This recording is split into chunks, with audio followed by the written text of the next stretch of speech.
In a narrow loss, number 9 seed WSU women fell to number 8 seed South Florida. Karthik Venkatraman has highlights from the game, plus what the Zags are doing to prepare for the big dance tomorrow. It may be officially spring now, but I'm tracking snow in the forecast for your Monday morning. Then later, in just hours, Washington will be easing coronavirus restrictions across the state. What's allowed in the new phase, plus how it'll affect one business that's been hit hard by the pandemic. We're kicking things off with a live look at Coeur d'Alene right now. It seems like our luck has run out. Snow is returning to the inland northwest, with some parts already seeing some of that snow tonight. Well, good evening. Thanks so much for staying up late with us tonight. I'm Tim Pham. And I'm Michelle Boss. All right, Michelle, let's get right to it. Snow. I can't believe we're talking about snow in March, but I guess if you've lived in the inland northwest before, you know there's a chance in March for sure. And we are going to see snow, but it's not really going to stick around much. If this had happened about a month earlier, we may be picking up 1 to 2 inches out of it.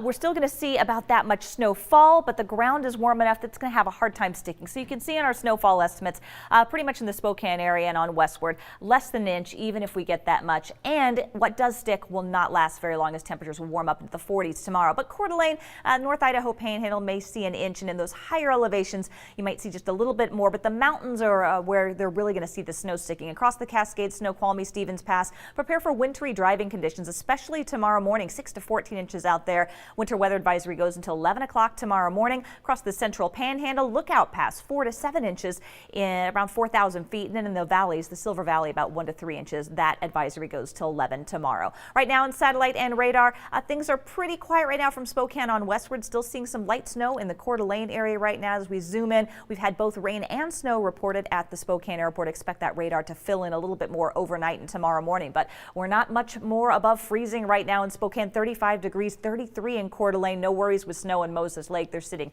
in the mid 40s. Here's a look at the next 12 hours. This computer model, I think, is a couple of degrees too warm, so just subtract 2 degrees from each temperature there. Expecting snow for the morning and then a mixture of rain and snow showers for the afternoon. The high 47, breezy tomorrow, and then Tuesday, chilly start at 27 with partly cloudy skies. Will be up to 52 degrees. And then guess what? A chance of rain and snow again on Wednesday with a high of 46.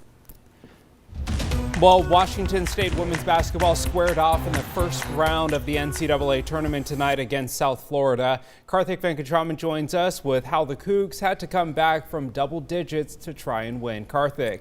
Yeah, Tim, the Cougs have never won in the NCAA tournament. Matter of fact, they're in the NCAA tournament for the first time in 30 years. Yes, that's a little bit of history for them. Trying to win in this tournament would be another history mark set for them in a season where they've set so much in the record books. Maybe a chance to do it yet again. In the first half, the Cougs were going back and forth with South Florida. Johanna Tudor, a big reason for that, but Charlize Ledger-Walker, also a big reason, as she put up a lot of points for the Cougs early, but South Florida went on a big run in the second quarter, and to be exact, it was a 14-3 run, and they'd take a double-digit lead. They'd get by as many as 12. But in classic WSU fashion this year, the Cougs came back, take a lead, 41-39 as Tudor hit that three. Fourth quarter, Cougs down 5. Well, now they're down 2. Tudor, yes, again from 3, and then they'd retake the lead when Charlize Ledger-Walker makes this three-pointer. She was 3 of 14 from the field before she took that shot. The Cougs would end up being down 1 with under 40 seconds to go, though, and Charlize looking to make a play, but she turned it over on a travel. Last chance to try and make some magic happen, make this a game, but Charlize misses at the rim. South Florida would hit a free throw to make this a 2-possession game, and the Cougs fall in the first round of the NCAA tournament to USF 57-53. They just made a couple of more game-winning plays at the end of the game, and we didn't quite make enough shots tonight to get ourselves a win, but obviously very proud of my team. Obviously, that was another close game and couldn't pull it away, and super disappointed in, my role in that in the end and how couldn't finish that. But I'm just so proud of how far we've come this year. Charlize said it right there. Proud of how far they came this year. You have to think about the whole entire season. It's so many big wins this year as they got a win over a top 5 team for the first time in program history when they beat UCLA earlier this season. They also got ranked wins against Oregon State twice and also beat Arizona, who was a top 10 team at the time. As I said, they made it to the NCAA tournament for the first time since 1991, 30 years. And all of this, they were picked to finish last in the Pac-12 for crying out loud. WSU should be proud, and as Charlie said, they are proud. I think we're in a pretty good spot knowing that they're not going to be satisfied and they're going to come back hungrier next year. We've just done so many things that are going to, propel us forward for next year. And I'm just super excited in how we're going to come back next year. And, right after this game, obviously we're disappointed, but you could tell straight away that everyone just wants to come back and get better. They're going to be exciting to watch yet again next season. Moving on to the men's bracket, Gonzaga men's basketball 5 rounds away from claiming their first ever national championship. Zags started their run with a big win yesterday, throttling 16 seed Norfolk State. The team is now preparing for Oklahoma, who they play tomorrow in the round of 32. Quick turnaround was the key words from the Zags today when they talked to reporters. Team got back to their hotel rooms around 1 a.m. last night after their first round win. Preparation really took off today for the Sooners. The Bulldogs plan to practice today and do two film sessions. They obviously don't want to tire themselves out too much as they don't really have a lot of time, but with not a lot of time, they have a lot to do. But guard Jalen Suggs is really excited about that whole process. The quick turnaround, probably my favorite part, to be honest.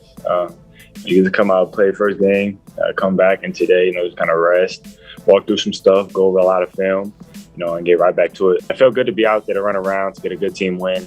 I was happy, couldn't get a smile off my face, and I'm ready to go again tomorrow.